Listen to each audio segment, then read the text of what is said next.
This podcast is proudly brought to you by Lerato Agency and Lanala Beauty. Hello, everybody. Welcome to yet another exciting episode of the Pat and Brands podcast with Pat and Booming! Hello, everybody. My name is Unompumelelo Sacha, and welcome to the Pat on Brands podcast with myself, Umpume, and Pat. I'm actually lost for words rather after Just because of my voice. Nah. Oh, okay. Relax. My bad. No, I mean after yesterday's. Not yesterday's. Last week's episode. It was such a thought-provoking episode, man. Yes. Yeah. I know a friend said to me that, I lost the 2 copies. It's got Mr. K. Yeah. I man, just say there. Can I just have 2 copies for Happy to be? Happy to be. How nice. But it was an honor to have Mr. K in our presence, much like all our guests. But I think the wisdom that he deposited, it was more.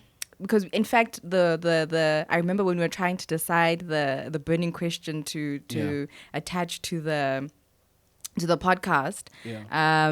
We were, because I remember Given asked me, is it the transformation? I was like, what had happened was that when he got in, it wasn't what it was, so it was more of shaping, our Africa, not even South Africa, because he really did allude to the fact that we cannot expand if we're thinking we're going to do it in silos, And also just about changing the perception. Yes. And also mindset. Yeah. Because obviously I think we also so hung up on this transformation thing, and we're failing somehow to see the other side. And the other side looks like the guy that's here today also, as a guest who's creating a brighter future, not only for himself but for people that are around him and for the country as well. So it's really about that. And I think for me, my take on transformation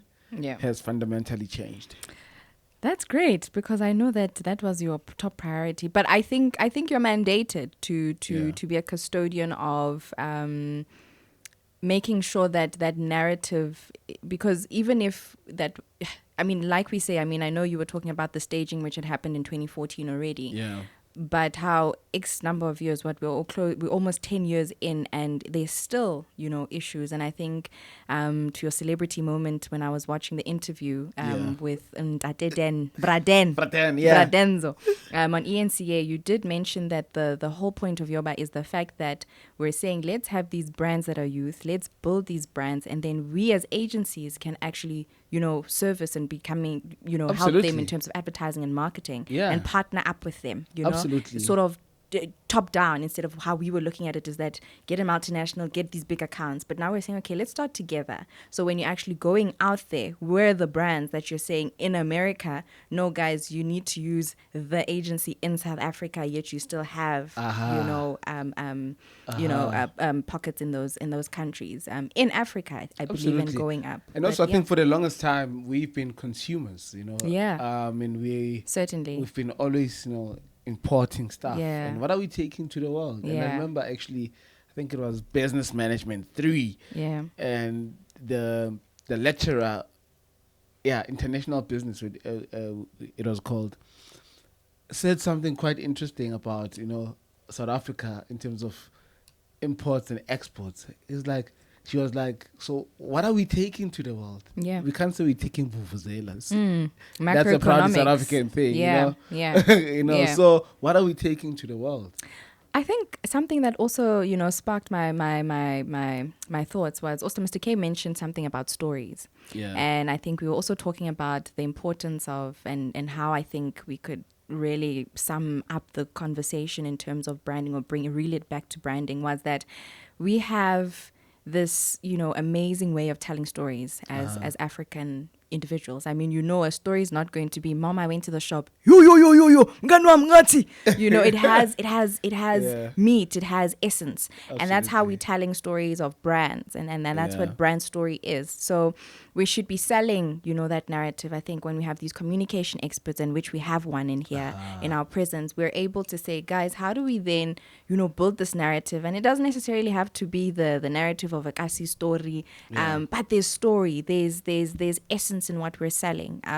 There's depth. I mean, if we're talking about culture, for example, for the fact that we have the celebration in September, which we only observe, I suppose, in that month on the 24th, but it's the fact that there's so many dialects within a language, there's depth, there's meat, and that's what we need to be able to sell to people, because, they come in then, and then they get a shwe. It's on Gucci. I can't even remember what the print was, but then they were selling it for, I don't know now, 1 million, and then, so let us be the anchors of it, and sell it in accordance. But it's shape-shifting, getting our things right, and making sure that we fight the good fight. And absolutely. I believe even if in our generation, but we would have set a foundation that the next generation would be able then to really grow seeds, fruitful seeds, if anything. But I believe in our time we'll see the trees, we'll see the fruits.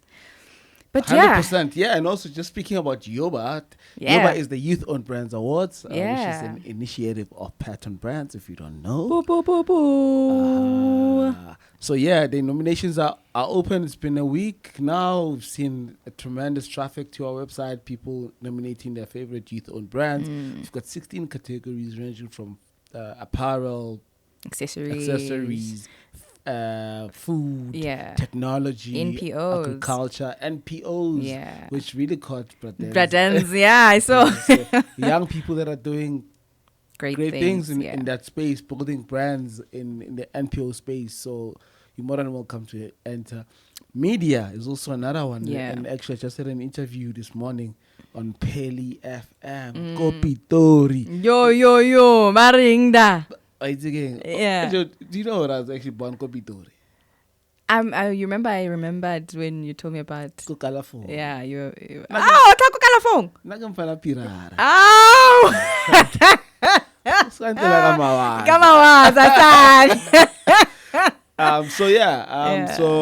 what did I want to say about that interview? Just going back though, by the time you listen, you're going to talk about media and the categories. But yes, media. They asked me about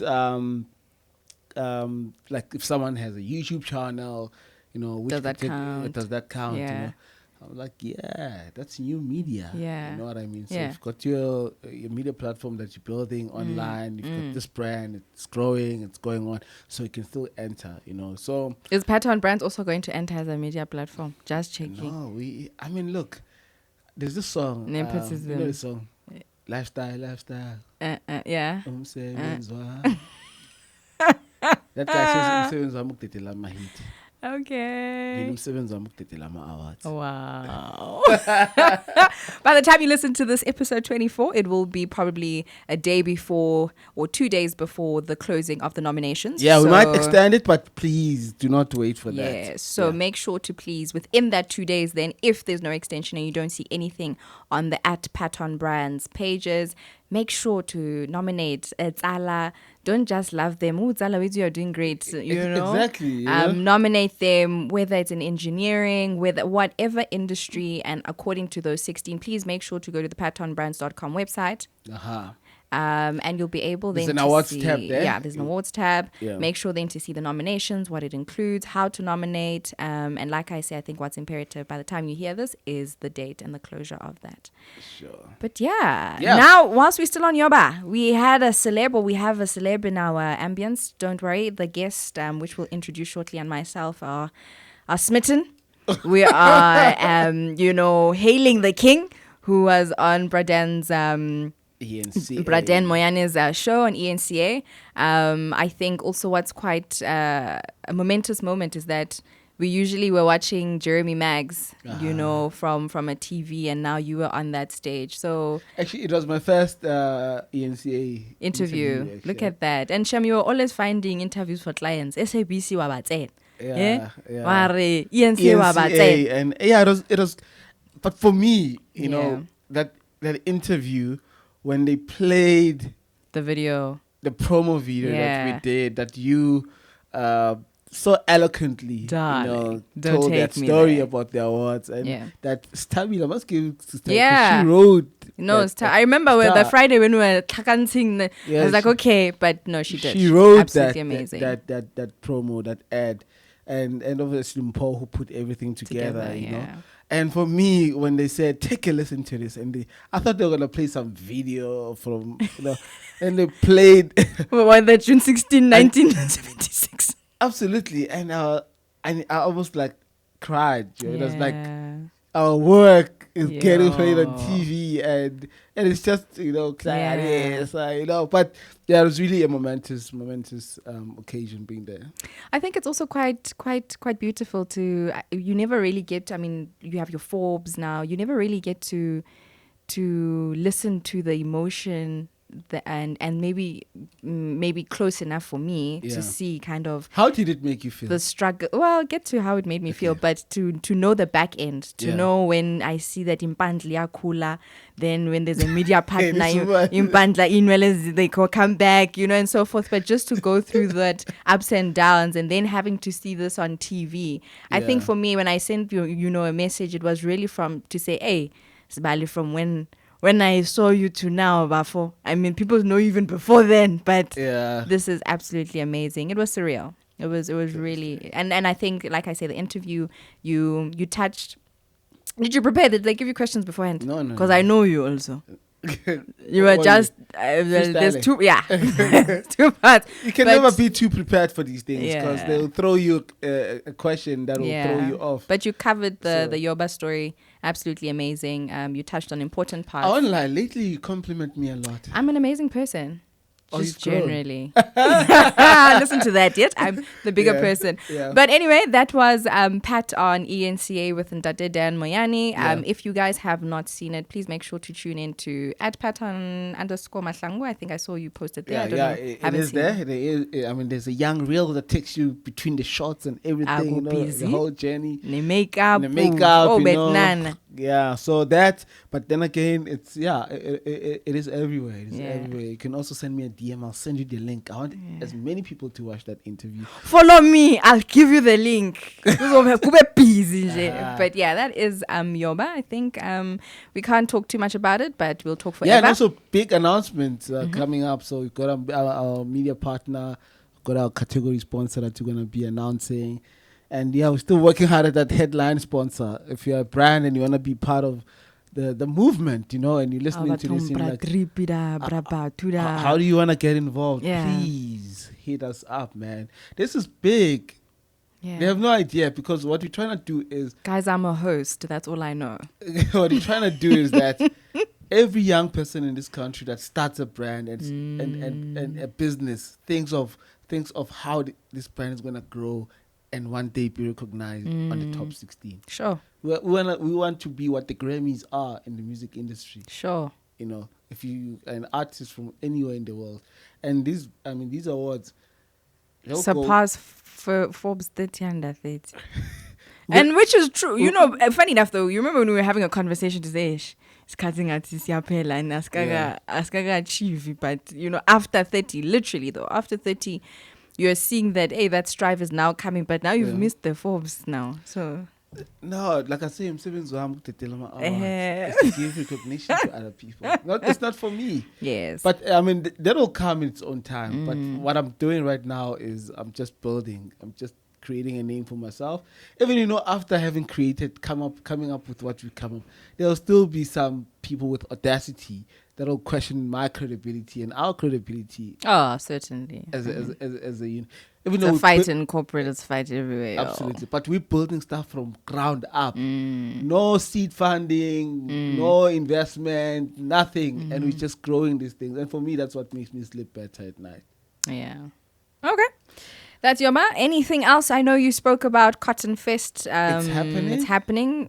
And also just speaking about, obviously, building things from the ground up and actually leaving a legacy. I think it's beautiful that Cotton Fest is happening without Ricky. Yes, may soul rest in peace, but something he had exactly started, and I hope this won't be the first and the last time. it happens without him. Oh, okay. You know, I'm hoping, because I saw on the media brief, because obviously some of us were invited, because look, we are working media. Oh. Like camera restrictions and whatnot. I suspect there might be a Netflix special on this Cotton Fest thing, because really, it's I think I saw Slicker on live. They had an interview that they released actually a couple of days ago. Yeah. That was probably going to be part of a sequel leading up to the Cotton Fest. So it was almost like a memoir of that day, Ricky Ricks. You know, I every second day I listen to Ricky Ricks Home. No. Okay. Home. Okay. You know, this land is still my home. I think that man was signaling. That song just... Is that the one that he said, multiply but nkonela, but type of thing? There was. I don't remember those lyrics there. No, it's not the lyrics, but it's basically saying... Yes, he says this land is still my home. So technically, even if I... Oh, sorry. Okay. Anyway, whilst we then on a new topic, Scopa, you said? Yeah, so I mean, just before my interview on ENC, I'm watching this heated debate about Eskom. You know, Eskom is one brand that is also quite like mad with a lot of dust. You know, but also what became evident again is that we can't really have all our faith on politicians, you know, because they never account. Yeah. There was an occasion or a moment where they could have sort of acknowledged the failings of the current government. But really, the lady got mistreated because she said it as it is, as we are thinking about it, actually. Yeah. As many people think about how the ANC government has really messed up the public owned companies or state-owned companies. You know, but shout out to Busi Mavuso. Busi. Yes, yeah. We can't say Buabuti and then Busi. I wish you could see the gentleman in this room. Hopefully one day we'll actually get to host her on this platform. I think she's a powerhouse, particularly from a business and just understanding corporate South Africa, you know. Yeah. But yeah, man, that's just my perception. What did you think of the whole thing? I think just generally, as comm guys, it's a mess. Inefficiency, you know, you see it. I remember this week, my team member wasn't home. So this is a person who was saying, take your screens, go work from home, you're ill, you know, take your sick leave and work. And it was painstakingly irritating to know that now we must clock in to say, okay, 12 o'clock, there'll be a situation of. So in that regard, in terms of business, it's not viable. Yeah. I mean, you were supposed to get your Pattern Brands hoodie today. And I can't because I apparently Michina is or something. Yeah. You know, I could have been wearing, the Yoba shirts. Exactly. I mean, jackets. But yeah, it in general, just I think we are almost... trying to live through it, and we'll maybe then have our guests add in terms of how they feel about it. It is true, is that for me first I was like, it's a conspiracy theory. Maybe they want everybody just to go back to the offices, so they just made sure that the stage 4, stage 2, stage 3, I don't even know which one is which stage and which one is west and the other. But you know, they were just like, no, you know, the heads are like, no, we have offices in Sandton, people must come back to the offices and they don't want to come back. And it's generated, so you know, but whatever the story might be, is that it is ineffective and inefficient. It is slowing the economy. Absolutely. In a sense that you know, I remember we were sending out a print ad on Friday, and then we're told that crossing fingers, we made it because load shedding, so they couldn't approve and there's no print. Meaning that there's no newspapers going out, for example, on a weekend. Sure. Economy has been, you know, retracted from there due to that. So all of those things, there's a backlog. Absolutely. You know, crazy. because now we're working within a certain time. Machines also, for example, especially in manufacturing, can't take on, you know, a heavy load. Yes, whilst you have generators and so forth. Yeah. But the bridging of that is an expensive capital, of course, to make sure that everything, but it's a heavy, you know, these things are, if you have a generator, it's for the moment in time, it's diesel driven and whatever else that has to go, but its main reliance is on this, you know, energy from Eskom. So there is a lot of issues And also maybe as a segue in terms of bringing in our guest, who's also an entrepreneur of note building businesses in spaces that are not as glamorous. You know, imagine selling umakarapa. Hey. You know, and the troful. You know? And ducts. And building a store. Yeah, man. Cool. How is the load shedding affecting you? Is it in terms of your business? Does it have impact, Lindo? Absolutely no. Thanks very much, guys, for having me. It's highly impactful. I mean, yesterday, come on, guys. Like, load shedding is really an inconvenience. I even, my style now is to just, when I know that it's gonna leave at 10. At 10, I organize a meeting somewhere or a viewing of another site in which we can set up shop just set up an interview with my staff members or set up something to distract me for that 2 hours, 2.5 hours. So it's just an inconvenience because you've got emails that you need to respond to. You've got, clients that you need to attend to, invoices, quotations to send. But during that time, you can't because even the network is off. Basically, the network usually goes away. It's terrible. You can't send it. So, really, it's a pain. It's a pain. It's a pain. And I was glad when Busisi were actually called it out, especially as it is to say we are not going to be the fall guy for all the 15 years of failures into this thing. So we appreciate what we are doing, and we're not saying we're incapable. But we cannot then be the fall guy of many years of a mess in terms of Eskom. So I'm hoping that over time they will be able to fix up the electricity supply, and also I'm happy that they've opened up basically the for other private energy producers to also be on board to if you not can monopolize it. If you can run your own mini Eskom or power supply business, let's do it, especially in the township. Let's do it, guys. Let's come up with strategies on how we can supply solar panels, whatever business it is around that. Let's do it. Let's assist Eskom to supply power. Sure. It's crazy though. You know what I learned? Apparently, like if you buy prepaid electricity in the north, right, say for 500 rands, you get like 100 and something units. Here in Joburg. But if you're in the hood, 500, even get bonus. Yeah? 300 and something units. Okay. I kid you not. Dilila, because... So they say we have money this side. We must pay more. But anyways, man, Lindo, the voice that you just heard is of Lindo Mnisi. I'm Swat in Bamba. Hey, we are being overpowered by them Swatis. Yeah, it was me, it's Petty, it's Mawande who's helping. I'm not Swati. Mawande is not Swati. What are you guys? Ndebele? But all Mpumalanga people. Okay. Ndebele, Swati. Yeah, man. Briefly, give us a lowdown. Who is Lindo Mnisi? No, absolutely. Thank you very much. My name is Lindo Mnisi. I'm a young entrepreneur, an investor, industrialist. You're wearing so many hats. I know. I do run a couple of businesses. There's a guy actually who put it better. Ulebogang Mokopela, who says he's building the Bitvest of the township. Sure. So I'm also a township. Is that the Limok guy? Limok guy, yes. So he puts it better. He's building, a Bitvest, as you speak about brands. So these are the type of brands we look up to and we say, actually, we can do it. So I'm operating in the township. Most of my businesses are operating in the township. We're very much focused in building a reputable, group of companies within the township that focus on serving people and serving their needs.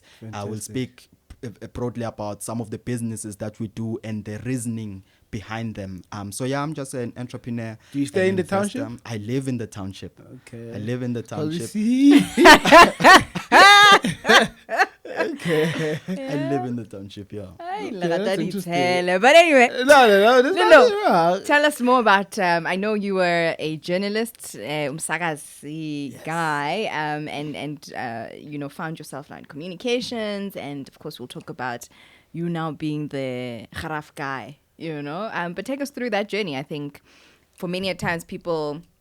I think what we do find with our listeners is that it is us questioning, the importance of education. It's us questioning, I've studied something, but I'm really interested in something. Or I find that, I want to do something else outside of what I've studied, So, yeah.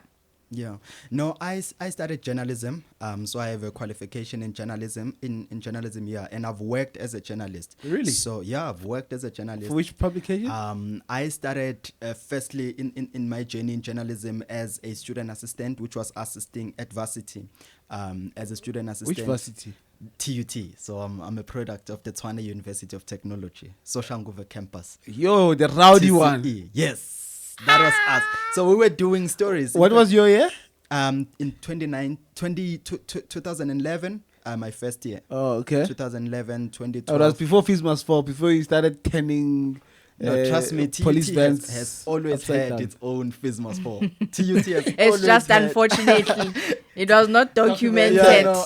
Propaganda. We've tried to document it. I remember when I was starting my journalism course, 2011, within 3 months, I was from the villages. Within 3 months, I already had a radio show. I was already on radio doing a talk show there in the news. So I was running a talk show, started from 1 hour, news show, and then later got my 2 hour show now, talking. And I was writing a lot of stories, community newspapers around there. So then in 2013, they decided at the journalism department that, no, this guy is something else. Let's hire him to come and assist the lecturer in terms of broadcast, the course. So when it comes to broadcast, when it comes to journalism, I was very, pushing the needle on that.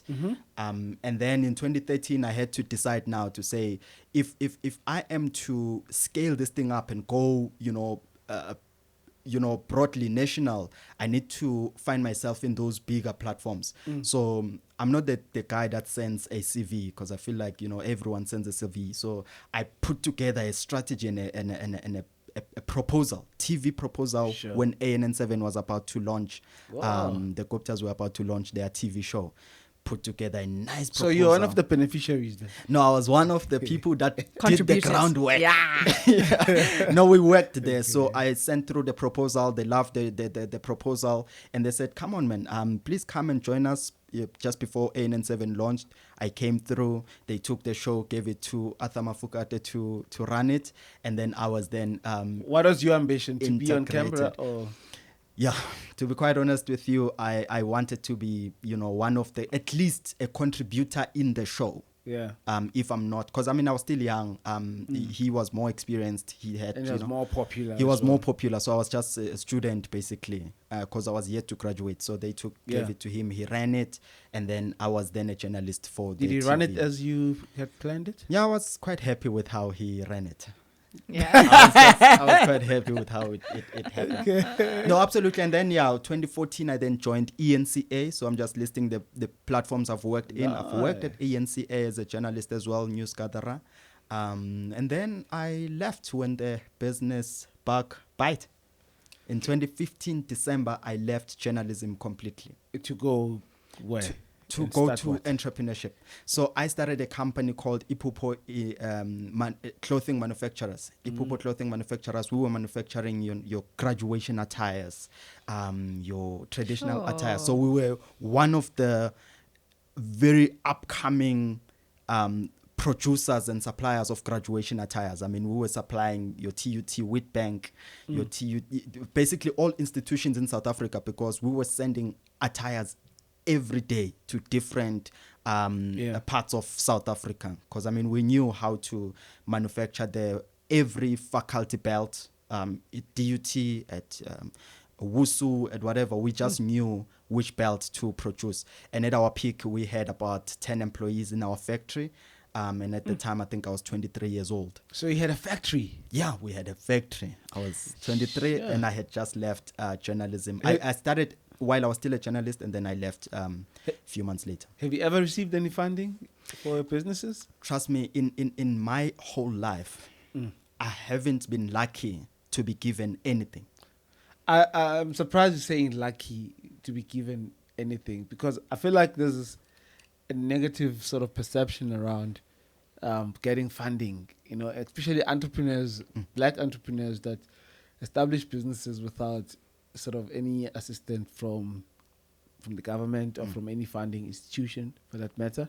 They actually demonize funding. It's like it's a bad thing to get funding. What are your stances? Trust me, I fully advocate for support. I fully advocate for, funding and grant and all the financial support that businesses, can help businesses to thrive and grow. I fully, and I would call on all people that are able to invest in brands to actually do it. Help us. Help the people that are trying to build something. Fund them. I have just not been lucky, privileged to qualify. I've applied, I've tried your NYDA, your CIFA, I've tried government, I've tried in all our businesses. At the peak of our of our industrial, factory, we were applying your NYDA. It's just that it becomes so difficult to put all the paperwork together. We can't afford a CA to do our financials. And those are the documents that are needed. Audited financials. From a guy that doesn't know, that can't afford those things. Absolutely. So I absolutely. So you'll have to get a loan to pay your auditor, so you can get another loan. I was thinking an intermediary would be somebody, maybe MBA or whatever, but who would understand, would be able to help. Because remember, now that takes away, it's like applying for tenders. But it's a similar concept, is that the paperwork is really what takes time. It is the thing, the documentation. You must have 10 copies of one thing. It must be stapled at the top right. So all of that, it's also costly, I suppose, but it somehow or another, you almost need somebody else to help you. Yet you must, to get that money, if you are lucky, also, again, going back to that. I remember, I think not so long ago, I started looking at, like you say, in terms of funders, because I was like, yes, I can sustain the business, but for it to expand, I do need the capital injection. Absolutely. And for me, for me, it was just to see, even if at our infancy, 3 years' time or however many years' time, when we then qualify from, whether it was from a time perspective, what are the things that I need to prepare now? So I need to have an accountant in place to make sure that the books are in order up until that time. SARS, what are all the things that are needed now that I can implement, so that by that time things are a lot easier and you can just put that together. So, just adding to that is that, guys, if there are, and especially, women funding opportunities, I'm just like, I'm jumping on earth. Absolutely. Yeah. You've mentioned... And also, you'll never know in terms of... Because in many cases, we look at, obviously, the tedious tasks of having to put together all this paperwork and whatnot, and that completely throws one off, and you end up not applying, and somebody takes the chance and apply and they get the funding. I also then want to go back to, now you're saying, you're manufacturing mogul, clearly. And, I'm sitting there thinking, why then are you still in it? Did you leave? Was it, out of the fact that you had new business ventures? I think we've had conversations with previous entrepreneurs saying that when they made, I know Mr. Sammy was one to say that when you left your business, was it a time? Was it because of financial at the time? What is it that makes you say, okay, cool, we're leaving? Yeah, so our business definitely suffered a huge knock. We suffered drastic knock. I had made one of the biggest mistake one can ever do in business. I hired family. I hired family members to come through and work in the business. And I was still young, not experienced in the business world, not experienced in how things actually run.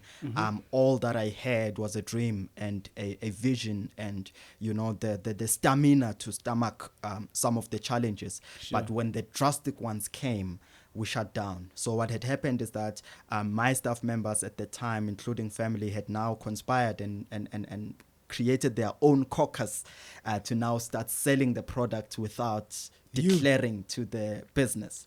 So I'm not one to always micromanage and be there and sit on everyone's neck to say do this, do that, and I sit back and I'm like I'm trusting you to run the thing, but by doing that at the level where we were operating in, they started selling the product without me. Now it's time for salaries, month end. I have to pay salaries.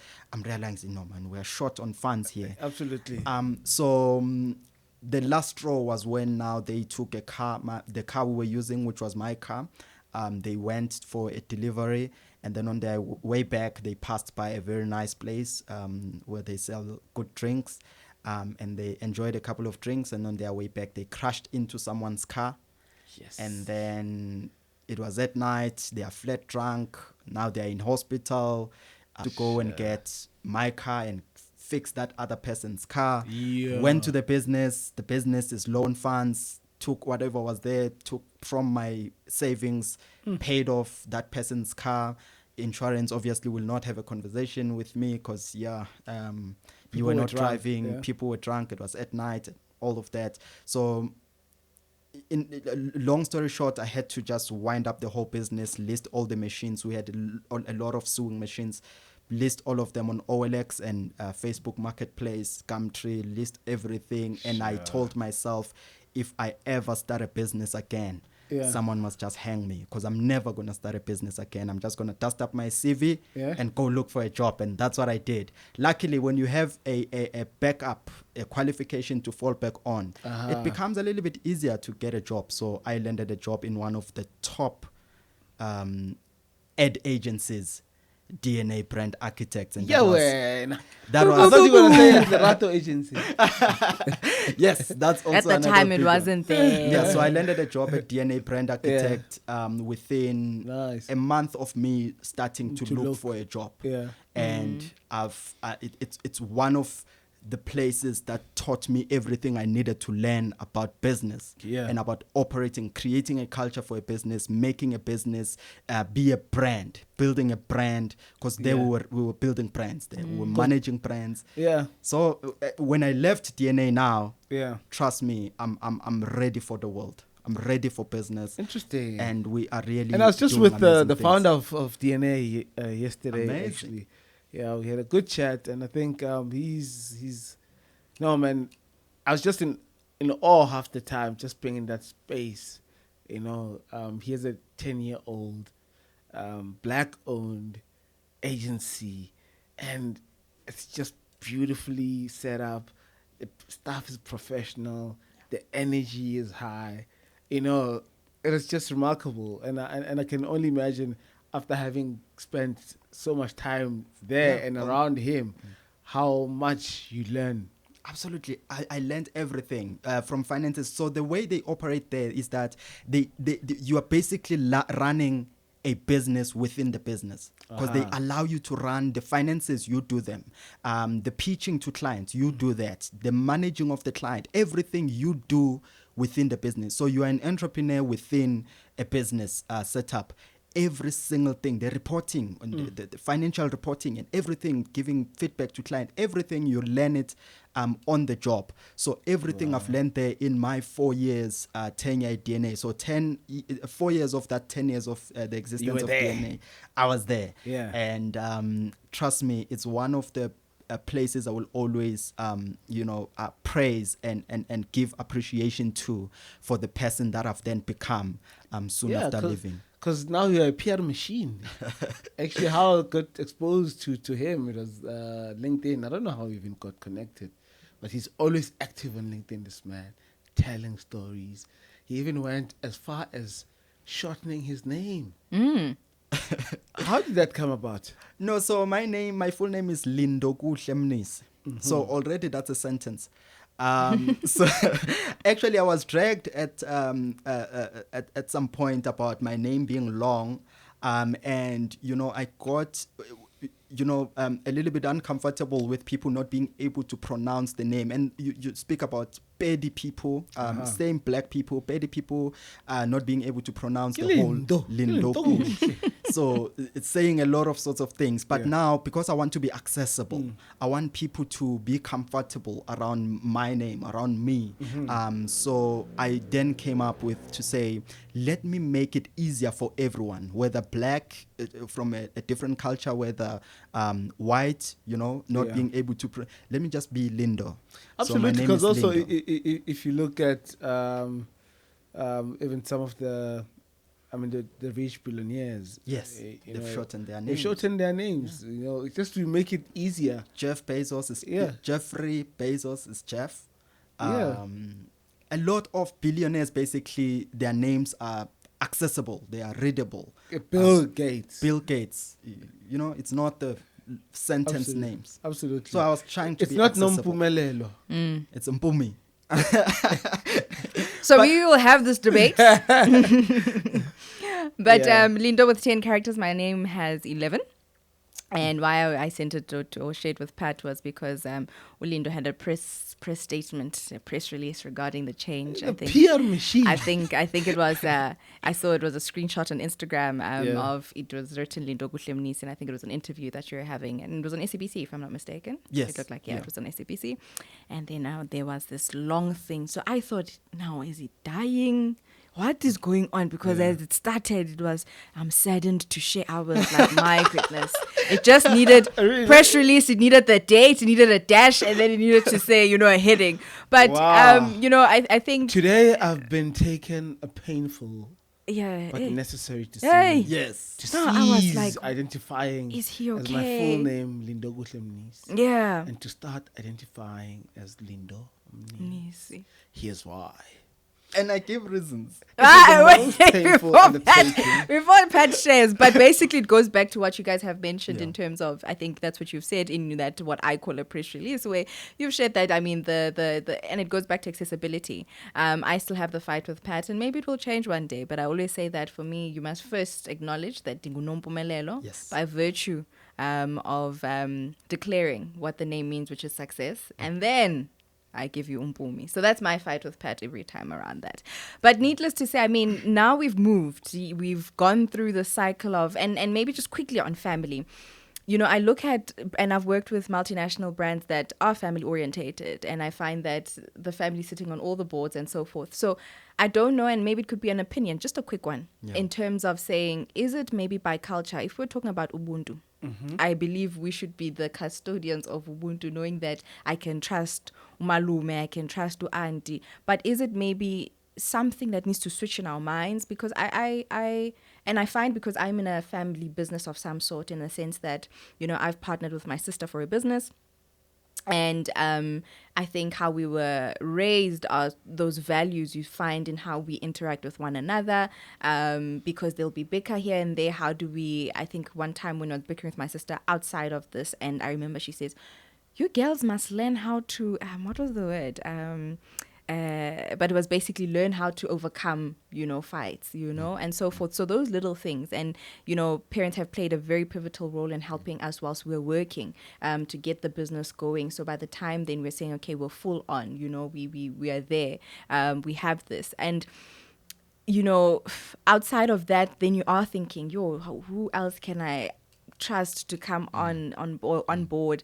I remember Pat, the one time he was saying, I'd have like a family thing going on, But how do we get to a point where we can trust? Because like I'm saying, these are, the families that or the business I've worked in are family orientated. Yeah. And you mentioned very important things there. You say, something about a vision. So if the vision aligns, if your vision and the vision of your sister in this particular instance, they align, you guys see things more or less the same. You don't need to be the same. You don't need to always agree. Sure. But if the vision aligns, you both agree that what we are building is for the future. It's not a hassle where we are, get rich quick or get something for tomato later today.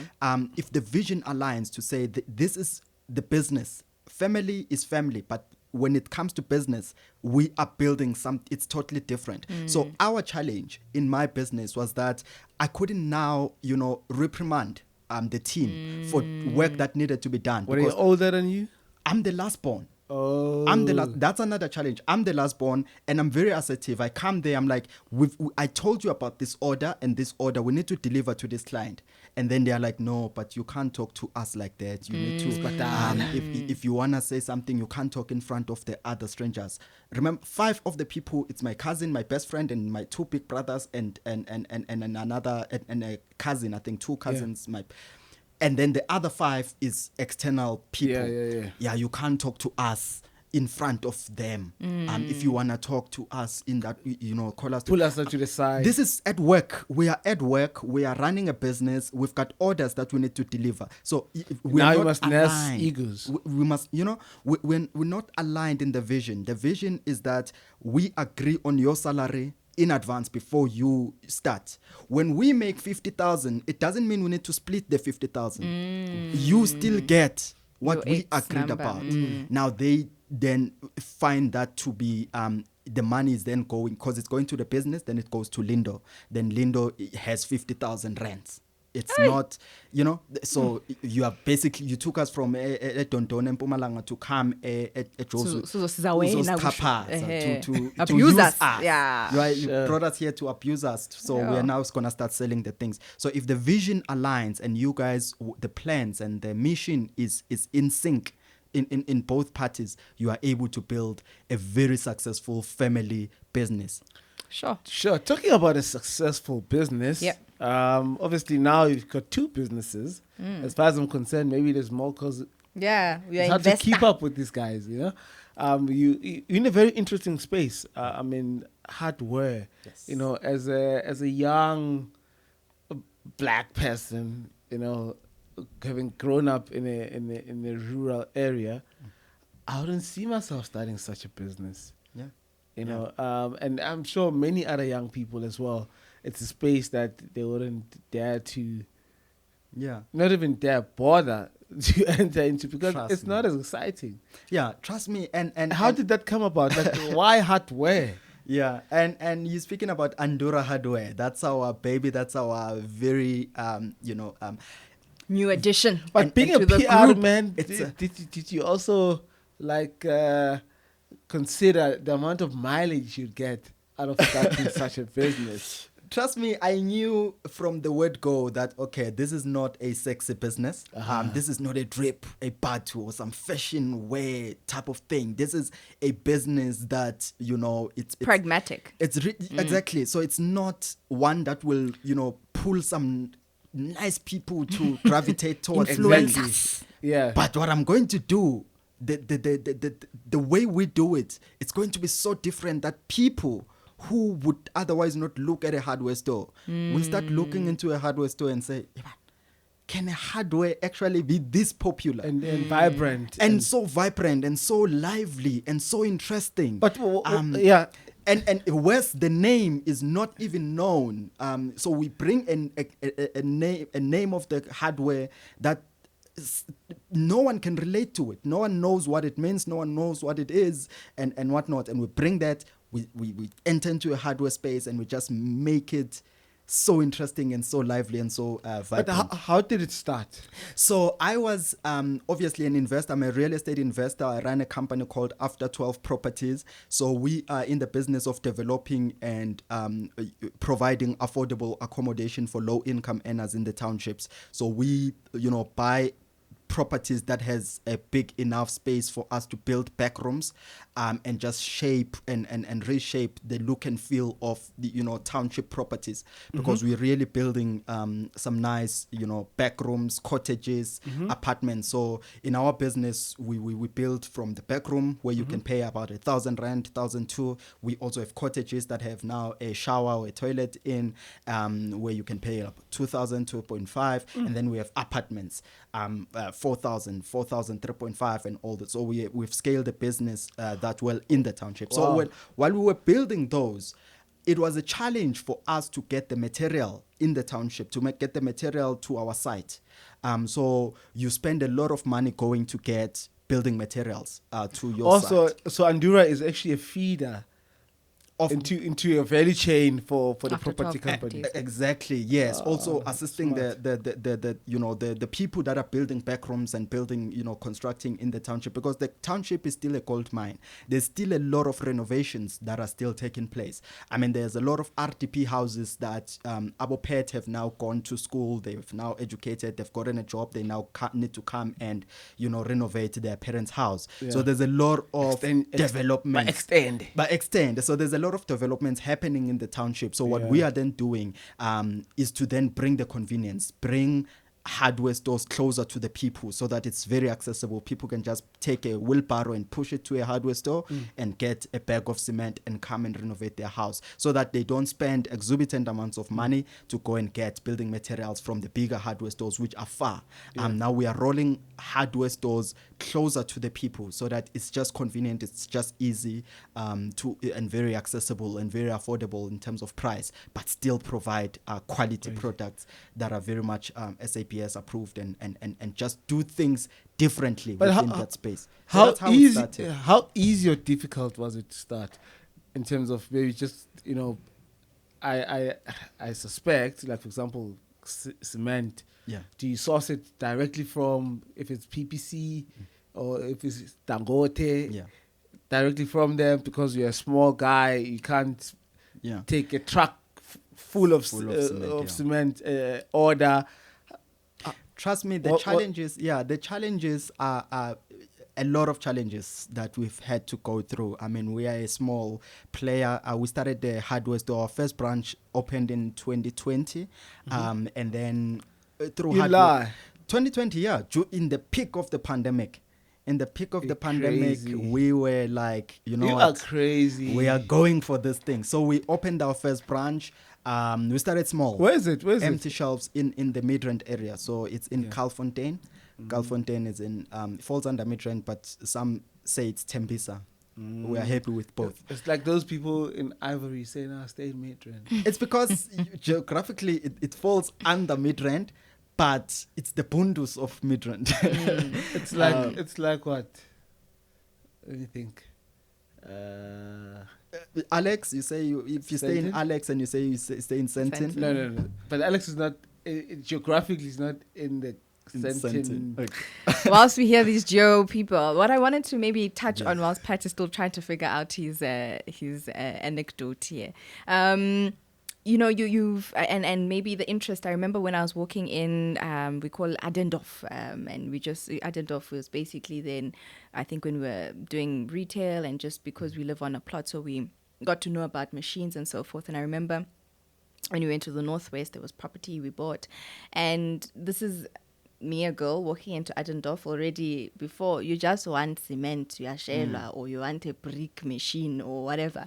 And I remember we were looking into, hardware, and it was the gentleman was like, it's an untapped market, because you have, of course, your Leroy Merlins, your CTMs, and all in different parts of making cash build and so forth. And cash build, I think, more so for your Northwest Bundus, I think that's where they used to get. Or it would be Malumenyana. I don't know if he works at cash build, but now we was telling Lisa meant like, hey, so you can come just take for plastering.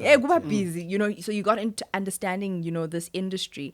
I think I'm maybe trying to get to the part how you've simplified a value chain, and how you found a problem of which is, funny enough, shared even, on Skim Sam, for example, things that we see on a day-to-day. These are the people sitting in that house who are watching Skim Sam. There's the mother who says, listen, mtana mbuya from eskolweni itabustoriam ukumbule must be built. So you've taken a situation or a narrative that is probably, and this is for argument's sake, 50% of the society within ekasi. But like you say, itraka yonke can't come and pour, and how that revolving, there's different cement from you actually mixing to the one less machinini, So all of those things, now you found a solution. I think how important is it and maybe how do you then program your mind, if I'm to call it programming, to find solutions to problems? Because I think it goes back to us saying building our future. Yeah. We need to now see that, okay, okay, there is a loophole here. How do I then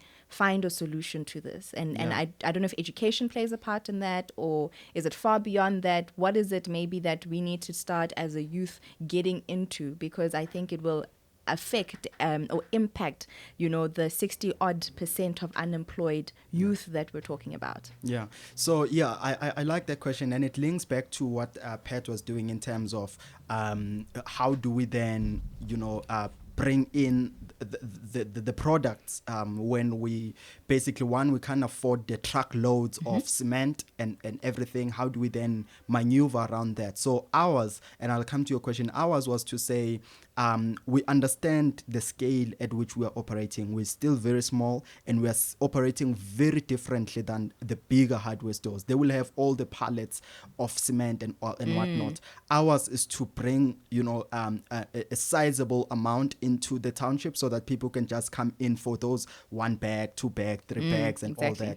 all that. So it's not going to be the 15 pallets that are sitting outside at the storage at the back. So we'll bring just enough for people to be able to have them close by, and then we'll continuously stock like that, just continuously stock the product and bring it here.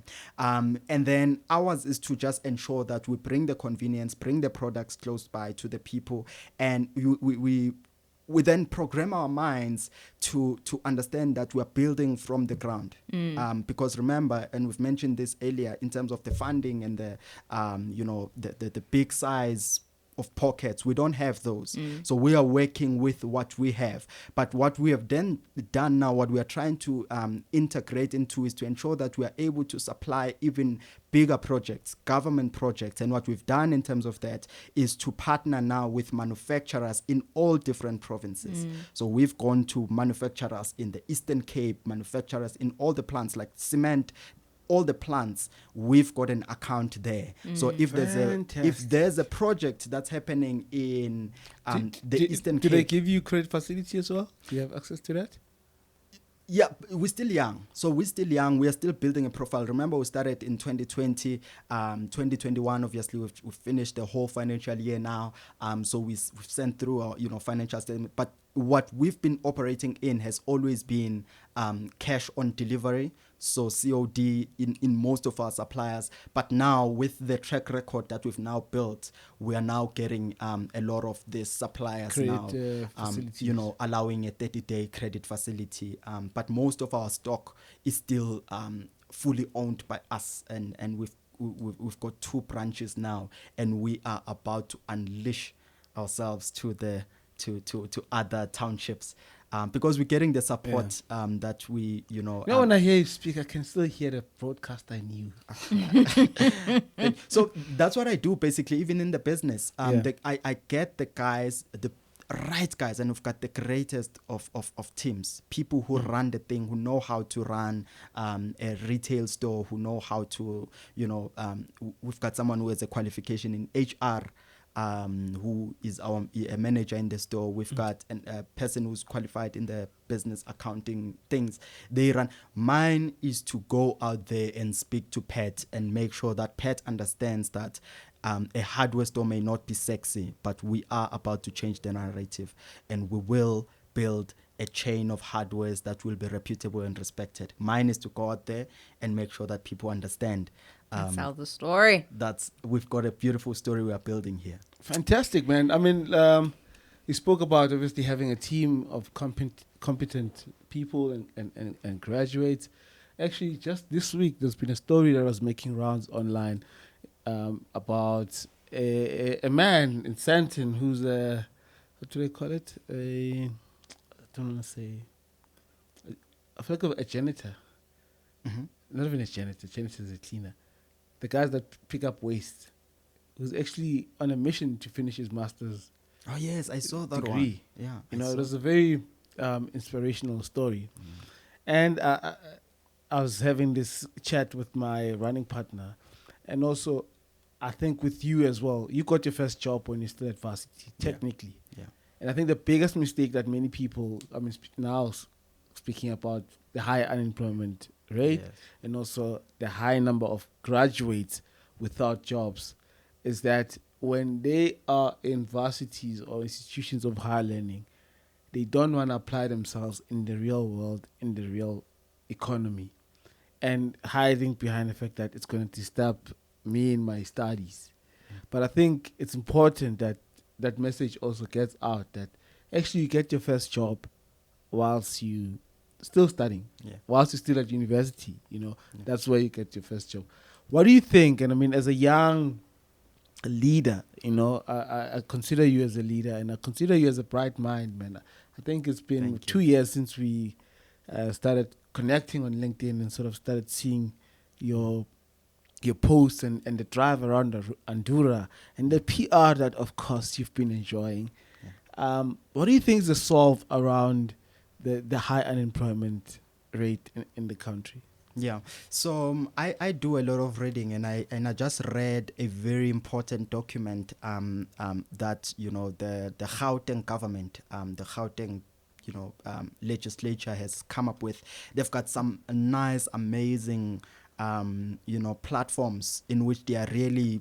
This time around, I'm leaning towards believing that they are actually going to do what they say they're going to do, to empower the township, to empower township entrepreneurs. So my view is that township entrepreneurs, or entrepreneurs in general, need to start and start taking the steps towards where they want to go. You say while you are studying, while a person is still studying, while still at varsity, or when you land your first job, that is not the end. That is the beginning for you to start taking steps towards what you actually want to do, what you actually want to achieve. I could have just stayed at TUT and say, what I'm going to do now is from the student assistant, I need to build myself up to a lecturer and I'm just going to stay there. Yeah. But what I did was to expand my horizon, to say, okay, how do I go national? Because I think I'll be confined into one space if I allow myself to just be in this job. So that's when I started looking into NN7 and sending proposals and saying, I want to do something at a national level. So don't treat a business as a hustle. If you treat it as a hustle, then it's more or less a hand to mouth. It's a hustle you're doing now, and build it from the start, build it as a business. Even though you're starting at a small scale, but build it as a business, as a brand that is going to live on for generations. The advantage of the Chinese guys and the Americans is because they don't think about ISCO, the place where they live. They don't start the business for mid-rent. They're always, when they start the business, the first franchise of the business, we already have a franchise agreement. We haven't started rolling out franchises as yet, but that document is ready for anyone who wants to open an Andura hardware store. What we are doing right now, because with me and that's how I operate, is that we want to learn the thing ourselves first. That's why when we started, we didn't want to start today and then tomorrow we're asking for funding. We are now knocking on doors looking for funds and whatnot. We said we're going to build this thing ourselves. We're going to put our own money into this, our being mine, our money, and make sure that. And your wife's money and your family's money. Absolutely, yes, and my kids' money. When they had to go and enjoy some at the fun company and whatnot, money was buying bags of cement. So we said we're going to build this thing ourselves so that we can learn every single thing we can learn about this thing. Absolutely. I will do the finances, I will do the PR of it, I will do all the thing, every single thing. Obviously in partnership with the team that we had at the time, and we're just going to do it ourselves. We're not going to ask for funding. Funding will find us on the go. That's what we said. We said funding will find us on the move. And that's how we've been operating right now. That's why we, even in our franchising, we're not looking into franchising probably out of Gauteng for now. We'll look into, if you are in Boksburg, if you're in Soweto, another part of Soweto, because we within the townships, we're not looking into opening one branch, because we're not looking into opening the big building building where you need to travel. We need to open within the township. That's why within convenience. Within one section, we can have 5 hardware stores, 5 Andura hardware stores, mini hardware stores in one basically one location, basically, in different parts of it, so that people can, just. But also, I mean, don't you think that's a bit too risky if you have like multiple ones? Because unlike bread, we don't buy hardware like every day. They do. That's the thing. That's the thing that we want to teach also to people, others that want to enter into this hardware space. There's a lot of items that you get from a hardware store. People think hardware store, they think building material. They think bricks, what's the sand, concrete. And there are lots of things that you get in a hardware store. In a hardware store right now, with the issues of load shedding and all of that, you may need a gas cylinder, a gas lighter, a gas, the pipe that connects from the gas to the stove. You may need that. You may need a lot of items. Your tap may stop working. A lot of tap, your pipes, your plumbing, many things go wrong in one household. So when you think hardware business, don't think building material where you only build once and then you only plaster once and you not plaster within 10 years. So it's not as risky because there are many items that are sold in a hardware space. And right now we're also looking into supplying even bigger projects, bigger, private sector and government projects. So it's a lot of items that people buy on a daily basis, basically, from a hardware store. You can also sell your Geta stock suites. I remember when we were doing a bit of research in terms of hardware, I think one of the guys was saying, people don't know how, funny enough, for example, nails. Just buying a machine to actually make nails. Your capital, I think, expenditure at the time was, I can't remember, 40K for that machine plus. I mean, could go far beyond because one can do different types of nails. And then you sell that and it would be more for B2B business. But it's been very interesting to learn a lot more that it's not just the cement, the harafu, Taga boy type things, but it is more than that. I think, especially for people probably I know of a friend who just bought a house. Every week will cost something. If it's not the garden, it's the pool. If it's not the pool, it's the shower. If it's not the shower, it's the kitchen. If it's not, I mean, now we know that Andura is where we can access our small items for the ladies, damsel in distress. Don't worry, Andura is there to call you for your curtains, just the railing stuff, the hooks. But where can we find Lindo? Or maybe actually before that, let us do our quiz. Sorry. Round up our quiz. Should have warned me. Yeah. All right, let's go. That's fine. And before you do that, and I'm glad you mentioned that because the thing about the nails, we really are looking into building our own brands as well within Andura. So Andura is going to roll out a lot of its in-house brands, in-house items.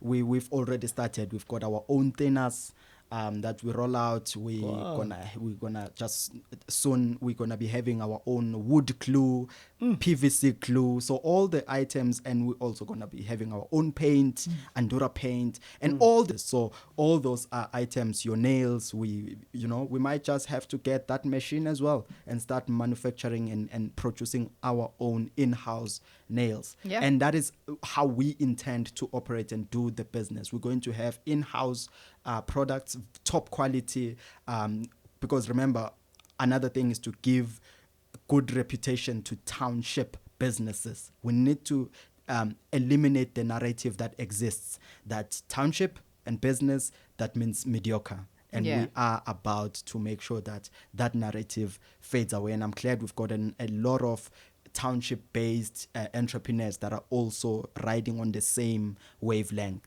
to say, we need to change the narrative. So we will change the narrative and we will produce and provide quality products in township businesses. Yeah. And just like that, we have our Ndate Richard Maponya of the You era. will prosper. Thank you. Those are the guys that inspire us. Yeah. Okay, let's get into the fun part. We like to end things on a lighter note, even though maybe we asked you questions that you're not comfortable with. But we really want you to live with a smile on your face. Let's get into the fun part of the podcast. Let's see how well you know your brands, Mr. Lindo, Uhle, Mnisi. Okay, sorry. I apologize. Lindo Mnisi. Let's go. Let's see. First question, right? This is the Pattern Brands quiz. If you get the answers correct, you get a pat. A nice pat on the back. A nice fat pat on the back. Let's go. How does that sound, Bumi? I don't know. A nice fat pat. Okay, so question number 1. We are asking. I know Mr. K left us hanging last week, so we're going to try again. So what is the name of the South African artist that partnered with Porsche last year to deliver... What happens here? This thing stopped recording. How far? I don't know. Oh, it's still recording. Okay, let's start again. Okay. So, what is the name of the South African artist that partnered with Porsche last year, to deliver a unique Porsche 911 Carrera Coupe? Was it, let's try again, Boni Njali, or was it Nelson Makamo, or was it Gerard or Gerard Sekoto? Yo, I'm leaning towards Nelson Makamo. Why? Nelson is doing amazing stuff. I mean, with the art, he has been producing very good art. And I mean, he's been exhibiting in New York, in really big places, in America as well. So he has started expanding his reach to overseas as well. So I'm leaning towards Nelson Makamo, and I'm hoping it is him. Yeah, you will get that fat. Okay. Yeah, that's fat, getting a fat. Big fat. Okay. We'll see if I get a pet, then I think I'll it's a pet. Okay, question 2, Pat. How many companies or car companies or brands are owned by the VW group? Okay. Is it 7? Okay. Is it 10? Or is it 12? Or is it after 12? I think it's You see just. what I did I there? think it's just after 12. I think it's 12 because they own quite a number of brands under the VW stable. Mm-hmm. Yeah, I'd say 12. That's a fat pet. A pet. You can't. You got a pet. And then number 3, which car brand comes to mind when you hear the slogan "Designed for Living"? This one, Shem. Hey. Was it A, Toyota? Is it B, Audi? Or is it C, Ford? Designed for living. Yeah. Ford. Sure. Hey. Fat pet.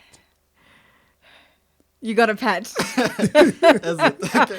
I mean, you're almost How do you know now, these yeah, brands? I mean, now you're almost getting to, I mean, you're 3 out of 5. So, I don't know. You could be our champion. Pat, number 4? Which company's logo has an arrow that points from A to Z that highlights the retailer's wide range of products? Is it eBay? Is it ShopRite? Is it Amazon? That's Amazon. Goodness me. Yes. 4 out of 5. I One love of 2 either. You've been listening to all our... Yeah. Because we've recycled to see, okay, I mean, these were not gotten right the last time. But you asking very interesting questions and really good brands. And Amazon, by the way, amazing story, amazing entrepreneur that has run that business who has now moved to being a chairman. I look up to those people. That's why I've been an executive chairman of our business. But now, with how we are now about to be unleashed into South Africa, I think I'm being appointed as the CEO of Andorra. Yes. So I love how this is the guy that's It he's says appointee. me, and he's appointing himself. Because I always, in the back of my mind, I was like, okay, we are going to groom someone who then, become the CEO.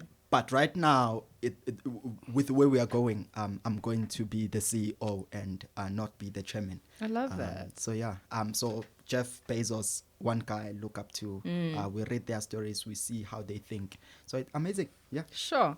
And our last question then, I don't know because this almost then sounds like it's an amazing question also. Who is the founder of Bolt? Is it Mark Zuckerberg? Is it Marcus Valig? Or is it Marcus Euster? Bolt, the car. Yeah. Not the Bolt that you sell in your hardware shops. Not the Bolt. The bolts and nuts. And nuts. Jeez. Okay, this one I don't know. I won't lie to you. But it seems like you're good at guessing. Mark. What's the Valig. Yeah. Is that what you're gonna go with? Yeah. Why not Marcus used to? I don't know actually. To be honest, I don't know. The so you're guessing this one? This one I don't know which Mark is it. I know it's not Zuckerberg. So one of these two Marks. But which one are you going with? The Mavi. Valig. This is the first time we have somebody who is 5 out of 5. Is it? We've usually, I think the top has been 4 out of 5. I can't just remember who it was, but we have a the Balig rings a bell, but I'm not sure if it's correct. But I'm glad I'm getting a fat. No, big. But don't say it. No, a fat pet. No. Congratulations to you. Congratulations, brother. Thank you so much. You're a good sport. Where and how can people know about Lindo Mnisi? Otherwise, Lindo Guhle Mnisi, maybe on a WhatsApp basis. I don't know. Yeah, but on a more public platform, where can they find you? Yeah, so people can connect with me or our businesses, which are very active as well. Connect with me on LinkedIn, search Lindo Mnisi. You should be able to find me. I think I'm one of the only ones. Lindo Mnisi. LinkedIn, Lindo _Mnisi. In Twitter, Lindo _Mnisi. So everywhere is Lindo _Mnisi, and you can always visit our website www.andura.co.za, or you want to check out our magazine platform where we share some good content. So that's www.after12mag.co.za. Send your press release. All the brands, send your press release. We've got an amazing CEO that's running our After 12 brand, which is not you, Kane. That's another CEO. So okay. We work with great people, great minds. It's possible that it can be him. CEO, we've got a CEO that runs our comms space. And thank you for also giving us coverage. I saw the link for awards. It was really great. By the way, on that, guys, well done and congratulations. I love what Yoba is doing. It's just on brand. It's just spot on. It's the right time to do it, and I would highly advise and motivate that you run this thing for the next 30, 40 years, 50 years, and forever. Basically, you are empowering a brand that is starting up. A brand, among 16 brands, nominate the smallest of brands, nominate those brands that are making amazing things. So I advise you as Patton Brands and the Yoba team, run this thing. Let us empower the people and the brands that are actually growing. And those people out there, please nominate brands. Nominate those brands that you look up to. And amazing work, guys. Thank you. I just found myself a spokesperson. But thank you so much for those who have listened to us. Thank you so much, Lindo, for joining us. Usually our recordings are at a time where it's private time for people. So we absolutely appreciate it. We're now you're waking up on a Saturday morning. It could be calming, it could be playing with the kids. I don't know. But whether it's morning or evening, but we are eternally grateful. For our listeners, thank you so much once again for joining us on episode 24. Actually, I think we might have said episode 24 in the other one. There was technical difficulties. But needless to say, here we are with episode 24. And make sure to listen to us on Anchor FM. Absolutely. SoundCloud or Spotify. Oh, now on YouTube. This episode Apple, will be on YouTube as well. Yeah, this will if you want to see how handsome Lindo is, go to the YouTube channel. But not a problem. From us, myself, Unompumelelo. That's the part where you say... No. from myself who is also for this Pattern Brands and for the branding Umpumi. Myself, thank you so much. Wherever you are, whether you're listening to us in the morning, in the afternoon, or during the day, have a beautiful day. From me, Pet Mahlangiti. Thank you, everybody.